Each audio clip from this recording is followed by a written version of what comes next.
और इसी बीच एक बड़ी अपडेट, ये बड़ी जानकारी आप तक हम साझा करें वो ये कि दिल्ली में आम आदमी पार्टी के नेता के घर पर ईडी की छापेमारी हुई है। आप नेता सौरभ भारद्वाज के घर पर ईडी की रेड हुई है। अस्पताल निर्माण यानी हॉस्पिटल कंस्ट्रक्शन स्कैम मामले को लेकर ईडी ने कुल 13 ठिकानों पर छापेमारी की है। ये बड़ी जानकारी हम आप तक साझा कर रहे हैं। आम आदमी पार्टी के नेता हैं और दिल्ली में पूर्व मंत्री भी रहे हैं सौरभ भारद्वाज, जिनके घर पर और कुल 13 ठिकानों पर अब ईडी ने रेड की है। पैसों के लेन देन के मामले को लेकर, मनी लॉन्ड्रिंग के मामले को लेकर ये रेड की गई है। हालांकि अभी तक लगातार ये एक्शन जारी है। आम आदमी पार्टी के नेता हैं सौरभ भारद्वाज, जिनकी मुश्किलें अब लगातार बढ़ती हुई नजर आ रही हैं।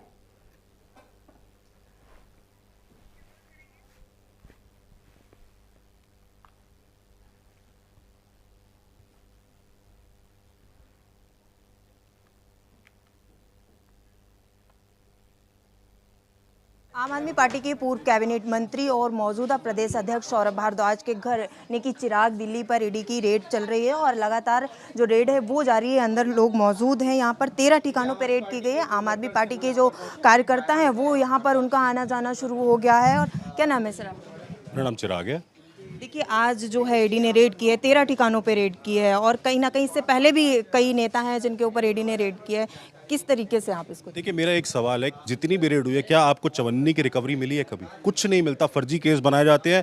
फिर जैसे सत्येंद्र जैन जी के केस में बोला गया, सीबीआई ने क्लोजर रिपोर्ट फाइल कर दी कि हमें इनके खिलाफ कुछ नहीं मिला, पर जो समय बर्बाद हुआ उनका, जो उनका परिवार को प्रताड़ित किया गया, उसकी जवाबदेही कौन करेगा? आप मुझे बताइए। आज उस केस में एक FIR फाइल की गई है जिसमें ये मंत्री भी नहीं थे। सौरभ जी मंत्री बने 2022-23 में। आपका केस बन रहा है 2016-17 से। लेकिन ईडी तो ये कह रही है कि वो पुख्ता सबूतों के साथ यहाँ पर पहुंची है। नहीं, ईडी तो हमेशा पुख्ता सबूतों के साथ आती है, पर चवन्नी की रिकवरी नहीं होती है। हमारे नेताओं को उठाकर जेल में डाल देते हैं। फिर कोर्ट से जब PMLA के केस में बेल मिलती है तो इनको मुक्की खानी पड़ती है। ऐसा क्यों हो रहा है बार बार? ऐसा क्यों हो रहा है कि CBI ने अभी क्लोजर रिपोर्ट फाइल करी सत्येंद्र जैन जी के खिलाफ? जब बोला था तब भी बहुत ज्यादा सबूत मिलने वाले थे।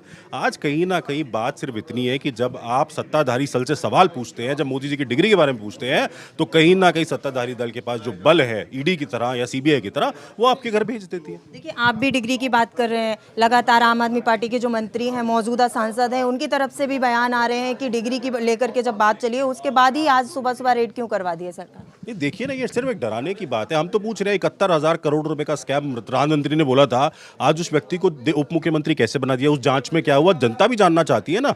वाटर गेट स्कैम की जब बात हुई थी तो उसके बाद उस व्यक्ति को मुख्यमंत्री कैसे बना दिया? ये बात भी तो आप बताइए ना, आके लोगों को बताइए कि उस केस में क्या हुआ जिसको प्रधानमंत्री भ्रष्ट बोल रहे थे। उस केस में आज क्या हुआ? उसमें क्या क्लोजर रिपोर्ट फाइल हुई? छगन भुजबल जी के केस में क्या हुआ जब ये बोला गया कि ईडी ने फाइल घुमा दी है? तो ये वाली चीजों का भी तो आपको जवाब देना पड़ेगा ना। ये थोड़ी कि आप इधर से आए, वॉशिंग मशीन में झूले भाजपा की और आप बिल्कुल पाक साफ हो गए। जवाब तो आपको देना पड़ेगा, जनता को देना पड़ेगा कि जब आप बोल रहे थे एक आदमी को भ्रष्ट, तो उसके खिलाफ क्या कार्रवाई की गई? आपकी मंत्री बनते ही वो सब साफ हो जाता है।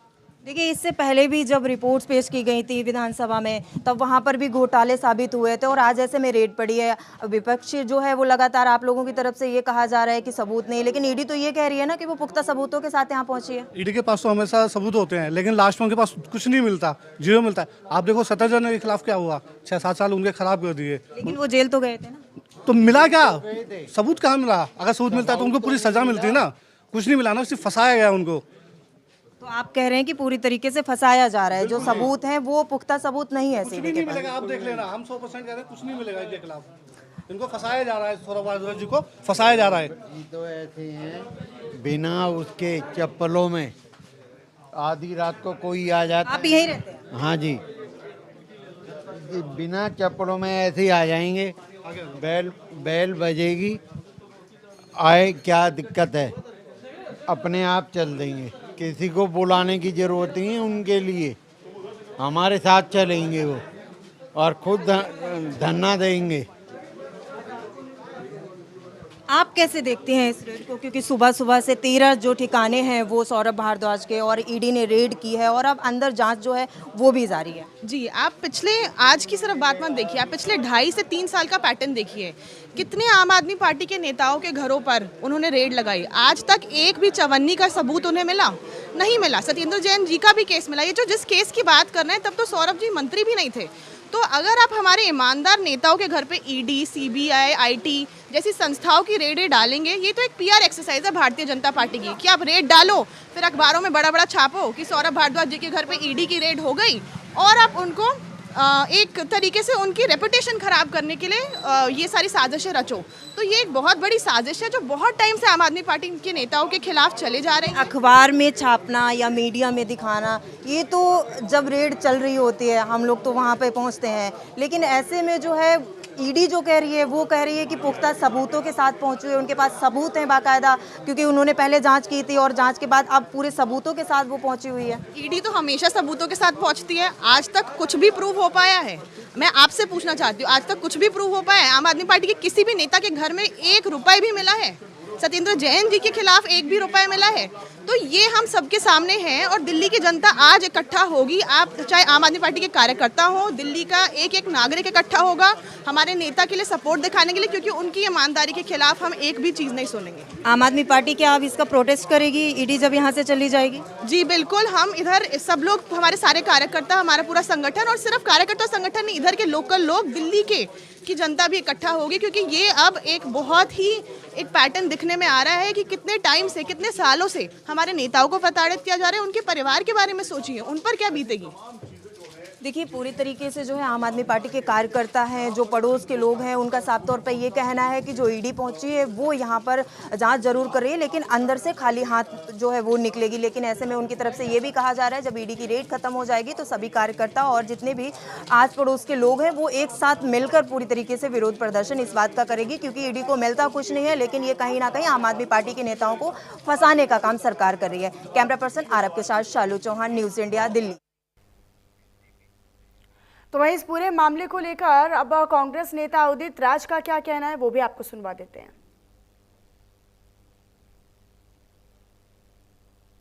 दिल्ली के अध्यक्ष सौरभ भारद्वाज के घर पर ईडी की लगातार छापेमारी सुबह से जारी है। मेरे साथ कांग्रेस पार्टी के नेता उदित राज इस वक्त मौजूद हैं।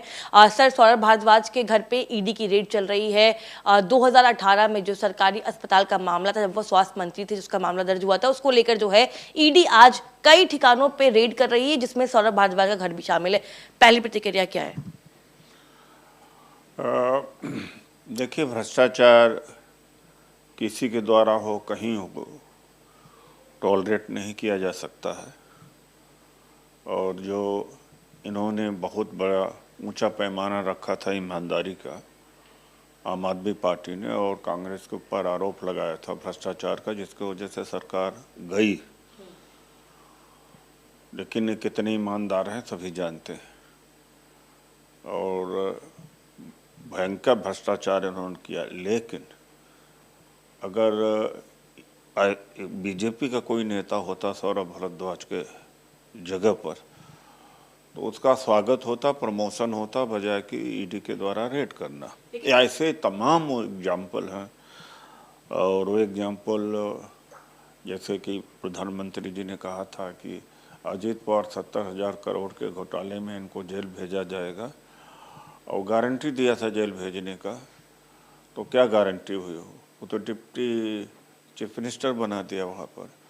तो इस देश में ईडी और सारी एजेंसियां हैं केवल विपक्ष के लिए बनी हुई हैं, उनको टारगेट करने के लिए। क्या आप इस बात का समर्थन कर रहे हैं कि जो आम आदमी पार्टी पे ईडी की कार्रवाई हो रही है वो गलत है? क्योंकि अरविंद केजरीवाल ने एक ट्वीट करके कहा है कि बीजेपी सबसे ज़्यादा टारगेट जो है वो आम आदमी पार्टी को करती है और ख़ास तौर पर एजेंसी का दुरुपयोग भी करती है। अरविंद केजरीवाल ने ये भी कहा है कि इतिहास में सबसे ज़्यादा अगर परेशान और का टारगेट किसी पार्टी को किया गया है तो वो आम आदमी पार्टी है। तो सबसे ज़्यादा झूठ भी तो बोला है, सबसे ज़्यादा करप्शन भी तो किया है। उन्हीं अरविंद केजरीवाल से मैं पूछना चाहता हूँ कि G2 स्पेक्ट्रम और कोल आवंटन के ऊपर जो आरोप लगाए थे क्या प्रमाणित कर पाए? शीला दीक्षित जी के खिलाफ में आरोप लगाया था कि जेल भेज करके प्रमाणित कर पाए? गाड़ी नहीं लूँगा, सिक्योरिटी नहीं लूँगा, बंगलो नहीं लूँगा, और इंतहा कर दिया। तो अगर इनके ऊपर सबसे ज़्यादा रेड हो रही है तो सबसे ज़्यादा झूठ बोलने वाले भी तो यही हैं। क्या आप इस कार्रवाई को समर्थन करते हैं कि रेड होनी चाहिए? कार्रवाई को नहीं समर्थन करता हूँ, लेकिन जो भी कार्रवाई हो, कानून संगत हो, वो हो नहीं रहा। तो हो नहीं रहा जो मैंने पहले ही कह दिया कि अगर सौरभ भारद्वाज आज बीजेपी ज्वाइन कर लें तो तुरंत तो ईडी विड्रॉ हो जाएगी, आधे रास्ते से वापस बुला ली जाएगी। तो मैं भ्रष्टाचार इन्होंने किया है, आम आदमी पार्टी ने खूब भ्रष्टाचार किया है, और जांच होनी चाहिए, लेकिन निष्पक्ष जांच नहीं होती। बीजेपी में अगर वही व्यक्ति होता तो जांच न होती, मेरा कहने का मतलब यह है। ठीक है, बहुत बहुत शुक्रिया हमसे बात करने के लिए। साफ तौर पे कहा जा रहा है कि अगर आम आदमी पार्टी की बजाय यहीं पर बीजेपी के नेता होते तो ईडी की कार्रवाई नहीं होती, लेकिन वहीं कांग्रेस पार्टी ये भी कह रही है कि अगर भ्रष्टाचार किया है तो